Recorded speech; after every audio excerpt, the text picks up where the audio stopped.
साथियों, आज आजादी के अमृत काल में भारत के लिए जितना महत्वपूर्ण स्वराज है, उतना ही महत्वपूर्ण सुराज भी है। हम दोनों का रास्ता भारतीय ज्ञान, विज्ञान, जीवन शैली और पद्धतियों से ही निकलेगा। मैं जानता हूं, विहंगम योग संस्थान वर्षों से इस विचार को आगे बढ़ा रहा है। आपका आदर्श वाक्य है, गावो विश्वस्य मातरः। गौ माता के साथ इस संबंध को सुदृढ़ करने के लिए गोधन को हमारी ग्रामीण अर्थव्यवस्था का एक स्तंभ बनाने के लिए देश में अनेक प्रयास हो रहे हैं। साथियों, हमारा गोधन हमारे किसानों के लिए केवल दूध का ही स्रोत न रहे, बल्कि हमारी कोशिश है कि गौवंश प्रगति के अन्य आयामों में भी मदद करे। आज दुनिया स्वास्थ्य को लेकर सजग हो रही है। केमिकल्स को छोड़कर ऑर्गेनिक फार्मिंग की तरफ विश्व लौट रहा है। हमारे यहां गोबर कभी ऑर्गेनिक फार्मिंग का बड़ा आधार होता था, हमारी ऊर्जा जरूरतों को भी पूरी करता था। आज देश गोबर्धन योजना के जरिए बायोफ्यूल को बढ़ावा दे रहा है, ऑर्गेनिक फार्मिंग को बढ़ावा दे रहा है और इन सब से एक तरह से पर्यावरण की रक्षा भी हो रही है। आज से 2 दिन बाद 16 तारीख को जीरो बजट नेचुरल फार्मिंग, इस पर एक बड़ा राष्ट्रीय कार्यक्रम भी होने जा रहा है। इसमें पूरे देश से किसान जुड़ेंगे। मैं चाहूंगा कि आप सभी भी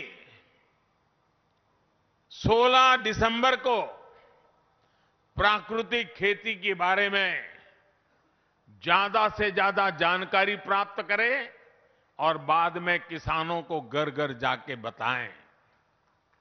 एक ऐसा मिशन है जिसे जन आंदोलन बनना चाहिए और इसमें आप सभी अहम भूमिका निभा सकते हैं। साथियों, आजादी के अमृत महोत्सव में देश अनेक संकल्पों पर काम कर रहा है। विहंगम योग संस्थान सदगुरु सदाफल देव जी के निर्देशों का पालन करते हुए लंबे समय से समाज कल्याण के कितने ही अभियान चला रहा है। आज से 2 साल बाद आप सभी साधक यहां 100वें अधिवेशन के लिए एकत्रित होंगे। 2 साल का ये बहुत उत्तम समय है। इसे ध्यान में रखकर मैं आज आप सभी से कुछ संकल्प लेने का आग्रह करना चाहता हूं। ये संकल्प ऐसे होने चाहिए जिसमें सदगुरु के संकल्पों की सिद्धि हो और जिसमें देश के मनोरथ भी शामिल हो। ये ऐसे संकल्प हो सकते हैं जिन्हें अगले 2 साल में गति दी जाए, मिलकर के पूरा किया जाए। जैसे एक संकल्प हो और हो सकता है हमें बेटी को पढ़ाना है, हमें हमारी बेटियों को स्किल डेवलपमेंट के लिए भी तैयार करना है। अपने परिवार के साथ साथ जो लोग समाज में जिम्मेदारी उठा सकते हैं, वो 1-2 गरीब बेटियों के स्किल डेवलपमेंट की जिम्मेदारी उठाएं। एक और संकल्प हो सकता है, पानी बचाने के लिए हमें अपनी नदियों को, गंगा जी को, सभी जल स्रोतों को स्वच्छ रखना है। इसके लिए भी आपसे संस्थान द्वारा नए अभियान शुरू किए जा सकते हैं। जैसा मैंने पहले भी बताया, देश आज प्राकृतिक खेती पर बल दे रहा है।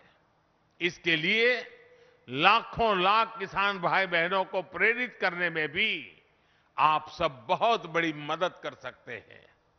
हमें अपने आसपास सफाई स्वच्छता का भी विशेष ध्यान देना है। किसी भी सार्वजनिक जगह पर गंदगी न फैले, ये ध्यान रखना है।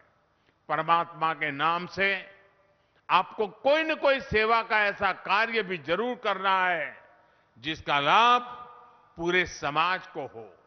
मुझे विश्वास है इस पवित्र अवसर पर संतों के आशीर्वाद से ये संकल्प जरूर पूरे होंगे और नए भारत के सपनों को पूरा करने में सहयोग देंगे। इसी विश्वास के साथ आप सभी का बहुत बहुत धन्यवाद। पूज्य स्वामी जी का मैं आभारी हूं कि इस महत्वपूर्ण पवित्र अवसर पर मुझे भी आप सबके बीच आने का अवसर मिला, इस पवित्र स्थान का दर्शन करने का अवसर मिला। मैं फिर एक बार सबका आभार व्यक्त करता हूं। हर हर महादेव। बहुत बहुत धन्यवाद।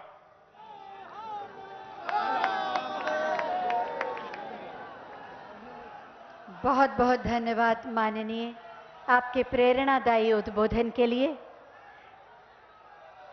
आजादी का अमृत महोत्सव वास्तव में संकल्पों का महोत्सव है और आपने इन्हीं शुभ संकल्पों को लेने की प्रेरणा दी।